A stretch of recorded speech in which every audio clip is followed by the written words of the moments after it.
Hi everyone, in front of me I've got INFINIX Hot 40i, and let me share with you how to activate the automatic system updates on this device. So let's start with opening the settings, of course, and then we have to scroll to the top of the list to find My Phone. Now let's scroll down and find the build number, because we have to keep tapping on it until we will see that we are in the developer mode. If you want to learn more about the developer options, I highly recommend to check our tutorial about it.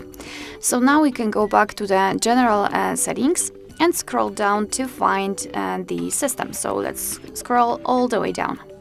Now let's tap on the developer options. And here we have to scroll down just a little bit to find this automatic system updates.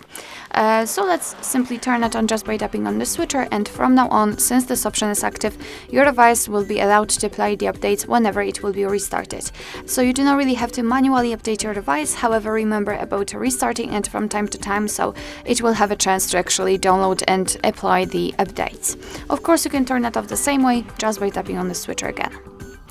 Alright, so that will be all. Thank you so much for watching. I hope that this video was helpful, and if it was, please hit the subscribe button and leave the thumbs up.